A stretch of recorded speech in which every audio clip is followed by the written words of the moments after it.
Hi Health Gossip, I'm Emma. I'm a personal trainer here in New York, and today I'm going to teach you how to do a kettlebell swing.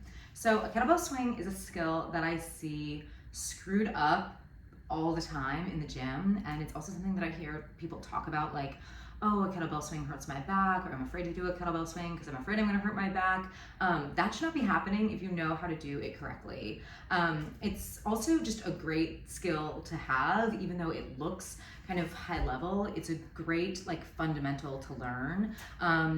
More than anything because it's an extremely efficient exercise. So it's considered a power exercise. You can think of power as strength plus speed. So not only are you moving heavy weight, but you're moving it quickly. That's going to train your body's ability to react to things. Think like catching something as it falls, catching yourself as you fall. And it's also, as I said, just really efficient for torching calories, for getting your heart rate up, and for getting strong all in one.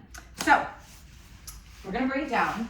The kettlebell swing is made up of 3 different positions, and then you're just connecting those dots. So those 3 positions are number 1, the start position, number 2, the strength position or the hike, and number 3, the top position or the plank when the kettlebell is up in the air in front of you. So I'm going to show you what all 3 of those positions look like and how to set them up, and then we'll connect the dots. Okay, so the start position, you're going to set this up. First, come to your kettlebell with your toes touching it, and then take 2 steps back so you make a triangle with your 2 feet and the bell. This is really important that you start with enough space between you and the piece of iron so you actually have space to swing it behind you, as opposed to up here, there's no space. All right, once you have your triangle, you're gonna cut your hips back, reach out in front of you, grab the kettlebell and tip it on its side. So with your body, you want to make a greater than or less than sign with your shoulders, hips, knees. So notice my shoulders are higher than my hips are higher than my knees, and my shins are essentially perpendicular to the floor. In this position, you want to build a lot of tension. So you should be really tight here. I feel it in my quads. I'm packing my lats down my back. The only option, given how much tension you're creating, is for your legs to explode up. So that's what you want to be thinking about. The hike position or the strength position is when you hike the bell behind you. Obviously, I can't pause with the bell in midair, but nothing should change in my body except for my arms. So I'm not tipping my head forward. I'm not bringing my hips up. Everything stays the same. You just hike the bell behind you. And you should hike it far enough so that you can see the bell on the other side of my legs. So it'll look like this. Hike, hike, hike. All right, then the third position, the top position or the plank, is when the bell is right out in front of you. It is as high as your shoulders. So it's not down here, it's not way up here, it's right here. It's referred to as the plank position because if you were to rotate this 90 degrees, it would look like a high plank. All right, so we're just gonna connect those 3, the start, the strength or the hike, and the top or the plank.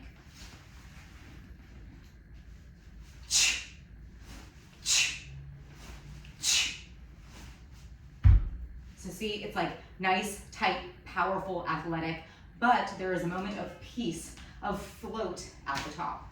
So when I do a swing, I'm thinking about 3 things: feet, hips, and breath.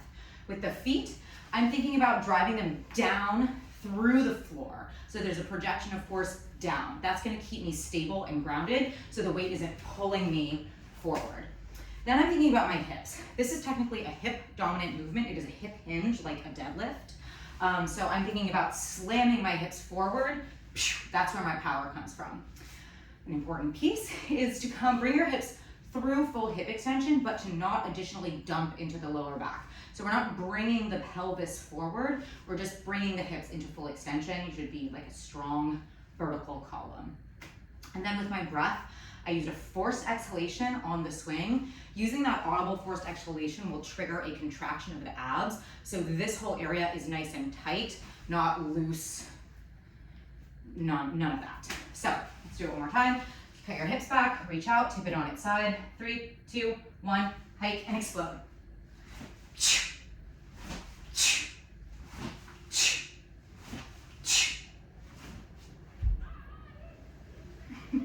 All right, there you have it. Try it out.